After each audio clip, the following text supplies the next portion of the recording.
নমস্কার বন্ধুরা, আমার নতুন চ্যানেল স্বাদ সন্ধানে সবাইকে স্বাগত।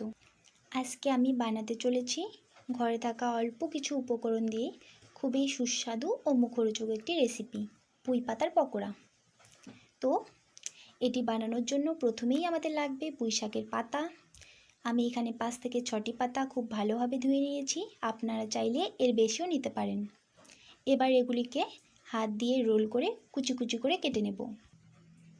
কুচনো পাতাগুলিকে এবার একটি বাটির মধ্যে তুলে নেব। এরপর তাতে মেশাবো 3 চামচ বেসন, আগে থেকে কুচিয়ে রাখা পেঁয়াজ, লঙ্কা কুচি,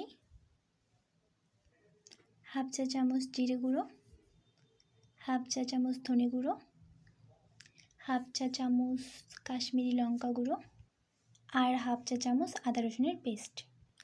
তারপর দিয়ে দিতে হবে একটা গোটা ডিম। ডিমটা আপনারা স্কিপও করতে পারেন। এরপর স্বাদ মতো লবণ, রঙের জন্য হলুদ গুঁড়ো। এবার সব উপকরণগুলিকে খুব ভালোভাবে মিশিয়ে নেব। মেশানো হয়ে গেলে এবার চুলায় কড়াই বসিয়ে দেব। তাতে দিয়ে দেব পরিমাণ মতো রিফাইন্ড অয়েল।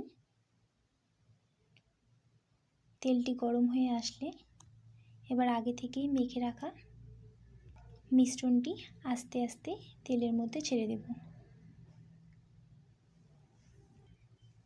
এই সময় অবশ্যই মনে রাখতে হবে চুলার আঁচ যেন একদম লো ফ্লেমে থাকে, যাতে করে পকোড়াগুলো ভিতর থেকে খুব সুন্দর মুচমুচে হয়ে ভাজা হয় এবং বাইরের আস্তরণটা কোনোভাবেই পুড়ে না যায়।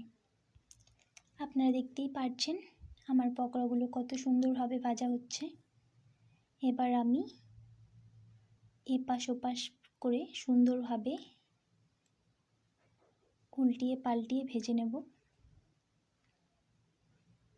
দেখতেই পাচ্ছেন আমার পকোড়াগুলো মোটামুটি ভাজা হয়ে এসছে।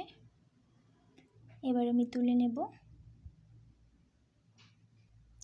দুর্দান্ত এই স্বাদের রেসিপিটি আপনারা একবার হলেও ট্রাই করবেন। এটা আপনারা স্ন্যাক্স হিসাবেও অথবা ভাতের সাথেও খেতে পারেন। খুবই সুস্বাদু এবং মুচমুচে। দেখুন কতটা সুন্দরভাবে ভেতর থেকে মুচমুচে হয়ে এসেছে। তো আজকে এই পর্যন্তই। সাথে থাকার জন্য ধন্যবাদ।